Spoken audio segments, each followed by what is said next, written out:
What's going on, people? I am on here. I just got a question for everybody.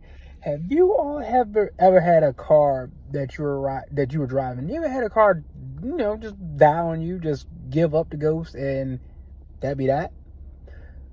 I've had it happen to me three times, and each time was I found it hilarious.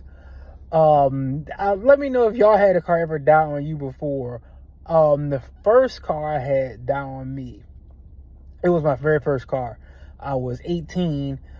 It was a 1986 Jeep Grand Cherokee. And boy, we put some miles on Big Bertha. We sure did, man. I was driving that truck everywhere. And even then, this was the late 90s. This was the late 90s, early 2000s at the time. So gas was like 89 cent, 99 cent. I'm like, man, how can I ever afford this once it went to $1.19? I'm like, this is absurd. Now long for those days. But Big Bertha, it had its share of problems, a plethora of them. I had to put oil in that truck at least twice a week. It had a leak that I couldn't fix, and the mechanic couldn't fix it either. He was like, I think you just get rid of it. I'm like, man, just drive me where I need to go.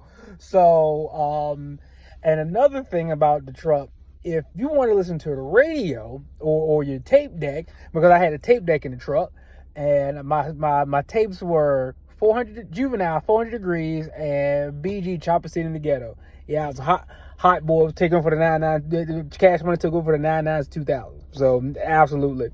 But while you wanted to listen to radio, you had to have the window a certain way, and it have no power, nothing. Everything was manual. I'm talking manual windows, manual lock, you name it. Everything was super manual in that truck. But the radio, in order for the radio to work, because everything was just wired so crazy inside of there, in order for the radio to work, I had to have the window, the driver's side window down a certain degree, and I had to have it maybe like a quarter inch down in order for the radio to work. And the problem with that is when it would rain, I get drenched, or snow, or it's hot. So imagine you see somebody riding down, and it didn't have air conditioning in it. Imagine you see someone riding down. You see all four windows roll down, but one, they got a little crack in it. Looks kind of strange, right? I used to be in that truck baking 90 degrees, no air. I got one window almost up to all three down. Like, man, I hope before it cross breeze, and it rarely came. And the bad thing about the radio was that once it went out, you had to roll the window all the way down and slowly crank it back up in order to get the radio to come back on. It was a time, and my brother, my mom, my dad, they was all just, and my boys, they used to all just joke on me about the truck, but I ain't care. It got me to where I need to go. So, another thing about the truck, you couldn't cut the wheel too hard to the left or too hard to the right, or it would just cut off.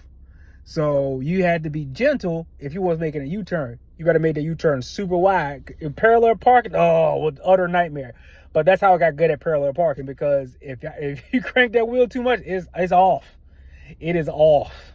So the night Big Bertha died, I was coming home from work. I was working at a shoe store at the time, working at Payless.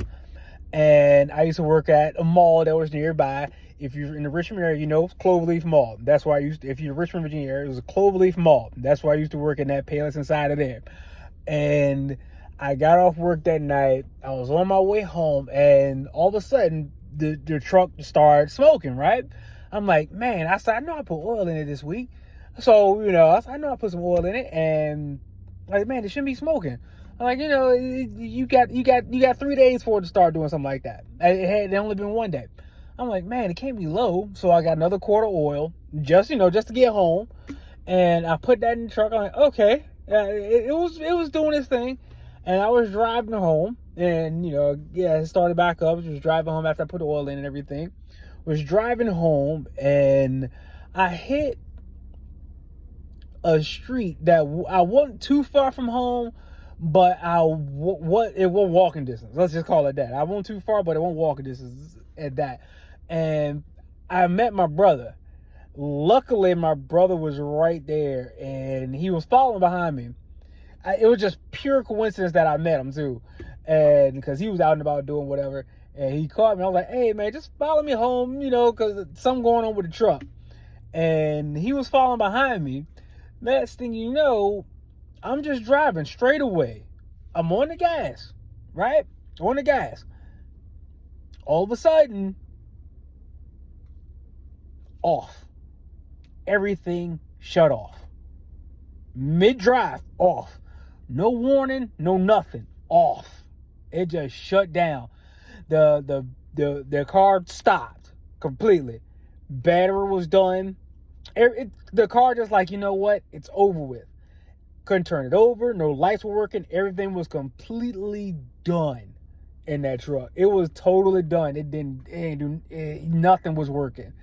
I mean, luckily everything was manual, so wasn't nothing to get out, nothing like that. But I mean, as far as headlights, hazard light, everything was completely off. So I was right at a gas station when it died. So I had to push the truck. My brother helped me push the truck into the gas station and push into a parking spot. And that was the end of Big Bertha. That was literally the end of Big Bertha. I don't remember what happened to her after that, because I know we left in the parking lot and we went home. That was it. I don't know what happened to that truck. I think I'm pretty sure the store towed it if I ain't tow it. I know I didn't tow it. I didn't have the money for a tow. And I'm pretty sure my dad won't go tow it either. But that car died. It just died. I mean, here I am, 18 years old, 120 pounds soaking wet, trying to push a truck. Like I'm gonna move it. Like a big old 86 at that too. Like I'm gonna move it by myself. So, I mean, that's what my brother had to help me push it and get in the parking spot and everything. But yeah, that was my first car dying a death on me. And it wasn't nothing I could do about it. I'm just glad I had my brother who was behind me to help me out. But at the same time, it's just like, it just cut off. It didn't give me a warning or nothing. It just cut off, and that was it.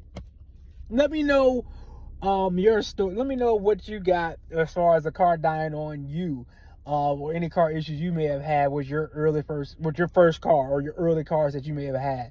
So let me know, y'all, in the comments. Peace.